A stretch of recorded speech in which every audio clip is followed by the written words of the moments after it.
Je reformule, dites-moi si j'ai bien compris. C'est-à-dire que les situations professionnelles difficiles rencontrées par ces professeurs, ça vient, en général, c'est que ça vient toucher quelque chose de leur histoire qui est... Et le travail en groupe permet d'assouplir cet endroit-là pour que justement ça ne résonne plus autant. Oui, qui est resté enquisté. Et assez souvent, la scène professionnelle racontée, surtout pour les enseignants musiciens, là si on a le temps d'en parler, ça renvoie à quelque chose qu'ils ont vécu comme élèves. Oui. Donc par association, on remonte à la scène. Et donc, ils se rendent compte de ce qu'ils projettent sur l'élève actuel, de ce qui est d'eux. Oui, parce que vous accompagnez des élèves, donc des musiciens qui sont en train d'être formés pour être professeurs de musique. Et justement, donc c'est intégré à leur formation. Oui, c'est obligatoire. C'est obligatoire. Et l'idée, c'est de justement les faire travailler sur leur propre rapport à la connaissance musicale et à leur instrument et à la transmission de cette... Oui, mais à partir toujours d'une situation qui les a embêtés. D'accord. Par exemple, si je pense à Olivier, il nous raconte une situation où l'élève, Maxime, c'est un prof de piano, il ne veut pas faire les accords qu'il lui essaie de lui expliquer, comment ça se fait, il est très exigeant, il ne veut pas. Et finalement, de fil en aiguille, parce qu'on travaille en 2 temps, on travaille une fois 1 heure, et la séance d'après, on retravaille 1 heure de plus.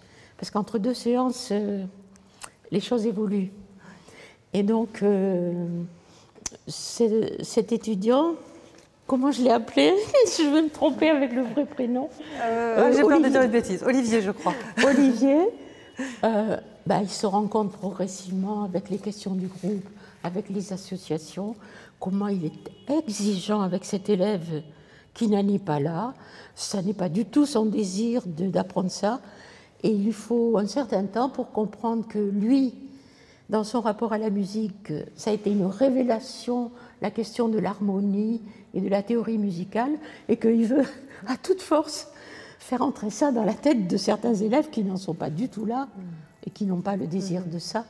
Il a très vite compris qu'il projetait sa propre façon d'avoir eu une révélation avec la musique. Ça, c'est très beau à voir, parce que progressivement, il dit « Ah oui, ah ben oui, je suis très exigeant, ah oui ». On le voit en train de se produire. Et puis la fois d'après, il raconte « Oui, non, mais là, je lui ai demandé ce qu'il avait envie de travailler. Et finalement, je lui avais donné une gymnopédie, il m'a dit qu'il ne l'aimait pas, donc on a changé. » Voilà.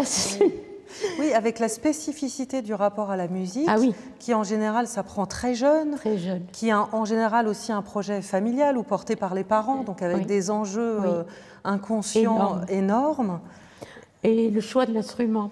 Alors, on a toutes les configurations, c'est-à-dire quelquefois au mieux, ils vont dans une séance où les profs montrent les instruments, ils choisissent celui qui est joli à l'œil ou je ne sais pas quoi, ou quelquefois il y a un piano dans le salon, alors tu feras du piano, ou bien le père fait de la clarinette, donc tu vas faire de la clarinette, ou le grand-père, enfin on a toutes les configurations.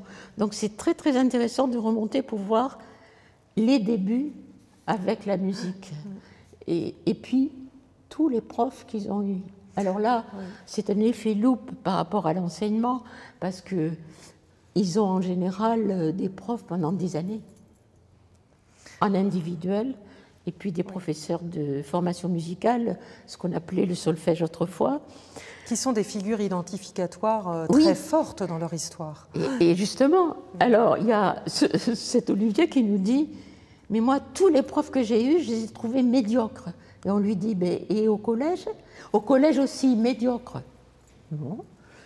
Surtout ne pas leur ressembler. Voilà le leitmotiv.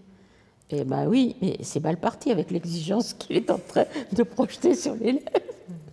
Mais donc, nous, notre travail, c'est ça, c'est de revisiter les profs pour qu'ils se départissent de soit une idéalisation, je voudrais ressembler à ce prof que j'ai adoré, ou bien surtout pas faire comme celle qui m'a fait pleurer pendant des cours et des cours.